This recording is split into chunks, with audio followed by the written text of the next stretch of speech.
જૂનાગઢની વાત કરીએ તો જૂનાગઢમાં શિવરાત્રી મેળામાં પ્લાસ્ટિક પર પ્રતિબંધ લાગુ કરી દેવામાં આવ્યો છે। જૂનાગઢથી આલા મહત્વપૂર્ણ સમાચાર સામે આવ્યા છે, જ્યાં જૂનાગઢ વહીવટીતંત્રનું જાહેરનામું બહાર પાડવામાં આવ્યું છે। ભવનાથ તળેટીમાં પણ પ્લાસ્ટિક પર પ્રતિબંધ મૂકી દેવામાં આવ્યો છે।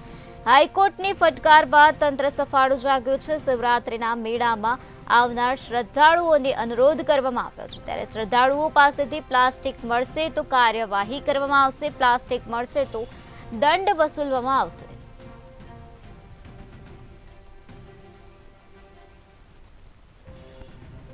તો જૂનાગઢ વહીવટી તંત્ર દ્વારા આ પ્રકારે જાહેરનામું બહાર પાડવામાં આવ્યું છે। શિવરાત્રી મેળામાં પ્લાસ્ટિક પર પ્રતિબંધ લાગુ કરી દેવામાં આવ્યો છે। જો શ્રદ્ધાળુઓ પાસેથી પ્લાસ્ટિક મળી આવશે તો કડકમાં કડક કાર્યવાહી કરવામાં આવશે। આ સાથે જો પ્લાસ્ટિક મળશે તો દંડ પણ વસૂલવામાં આવશે। હાઈકોર્ટની ફટકાર બાદ તંત્ર સફાળું જાગી ગયું છે। ભવનાથ તળેટીમાં પણ પ્લાસ્ટિક પર પ્રતિબંધ મૂકી દેવામાં આવ્યો છે।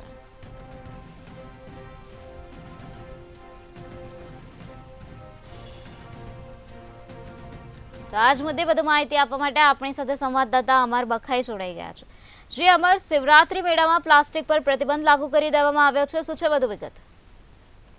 ચોક્કસથી નિરાલી, જે રીતે મહાશિવરાત્રીનો મેળો નજીક છે, જેને લઈને જે નિયમ છે તે સામે આવ્યું છે, જેમાં વન વિભાગ અને વહીવટી તંત્ર દ્વારા જે જાહેરનામું પ્રસિદ્ધ કરવામાં આવ્યું છે।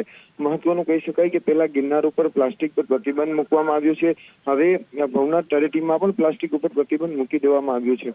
ખાસ કરીને હાઈકોર્ટ દ્વારા જે ફટકાર કરવામાં આવી હતી, પ્રથમ પીઆઈએલ થઈ હતી ગિરનાર ઉપર ગંદકીના મુદ્દે, અને જેને લઈને હાલ હાઈકોર્ટ દ્વારા જે ફટકાર કરી છે ને ભવનાથ તળેટીને પણ પ્લાસ્ટિક પર જે પ્રતિબંધ મૂકવામાં આવ્યું છે।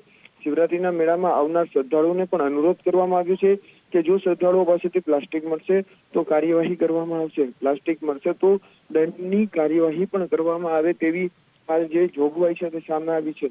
સમગ્ર ઘટનાના પગલે વાત કરવામાં આવે તો વન વિભાગ અને વહીવટી તંત્ર દ્વારા જે પ્લાસ્ટિક ઉપર પ્રતિબંધ મૂકવામાં આવ્યું છે। શિવરાત્રી મેળો નજીક છે, જેમાં લાખોની સંખ્યામાં લોકો છે તે મેળાની અંદર આવતા હોય છે, જ્યારે કોઈએ પણ પ્લાસ્ટિક લઈને ન આવવા છે તે અપીલ કરવામાં આવી છે। હાલ તો જે રીતે ગિરનાર ઉપર જે પ્લાસ્ટિક મુદ્દે પીઆઈએલ કરવામાં આવી અને જેમાં હાઈકોર્ટ દ્વારા જિલ્લા કલેક્ટરનો છે ઉધડો લેવામાં આવ્યો હતો, ફટકાર કરવામાં આવી હતી, પરંતુ ક્યાંક ને ક્યાંક પ્લાસ્ટિક ઉપર પ્રતિબંધ નહોતું મુકાયું। વન વિભાગ દ્વારા પણ છે તે પ્લાસ્ટિક ઉપર પ્રતિબંધ મૂકવાની કામગીરી શરૂ કરવામાં આવી છે। હાલ જે રીતે નવો જે નિયમ આવ્યું છે અને જાહેરનામું પ્રસિદ્ધ કરવામાં આવ્યું છે, જેમાં ઉલ્લેખ કરવામાં આવ્યો છે કે ગિરનાર બાદ હવે ભવનાથ વિસ્તાર છે તેને પણ પ્લાસ્ટિક પ્રતિબંધ કરવામાં આવ્યું છે। હવે ગણતરીના દિવસોમાં જ, એટલે કે આગામી 5 થી 8 માર્ચ છે તે મહાશિવરાત્રીનો મેળો યોજાશે, જેમાં લાખોની સંખ્યામાં લોકો આવશે। મહત્વનો સવાલ એ કહી શકાય કે જે લાખો લોકો જે શિવરાત્રીમાં આવશે તો તેને પ્લાસ્ટિક કઈ રીતના અટકાવશે, જેને લઈને તંત્ર દ્વારા જુદી જુદી ટીમો છે તે તૈનાત કરવામાં આવી છે, અને હાલ જે ટીમો છે તે પ્લાસ્ટિક ઉપર પ્રતિબંધ ફરમાવશે। જે એન્ટી જે મોબાઈલ ટીમો છે તે તૈનાત કરાઈ છે। વન વિભાગની જુદી જુદી જે ટીમો છે જુદા જુદા જિલ્લાઓની તે પણ જે શિવરાત્રી મેળા દરમિયાન અહીં રહેશે, એટલે ચોક્કસથી કહી શકાય કે આખી જે ટીમો છે તે તૈનાત કરાઈ છે। પ્લાસ્ટિક ઉપર પ્રતિબંધ મૂકવામાં આવ્યું છે। હવે જોવું રહ્યું કે વહીવટી તંત્ર દ્વારા પ્લાસ્ટિક ઉપર પ્રતિબંધનો અમલવારી કઈ રીતના કરાવવામાં આવે છે।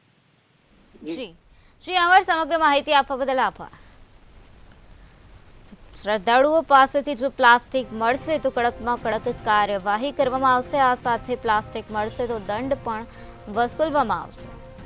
જૂનાગઢ વહીવટી તંત્ર દ્વારા આ પ્રકારનું જાહેરનામું બહાર પાડવામાં આવ્યું છે, જ્યાં ભવનાથ તળેટીમાં પણ પ્લાસ્ટિક પર પ્રતિબંધ મૂકી દેવામાં આવ્યો છે।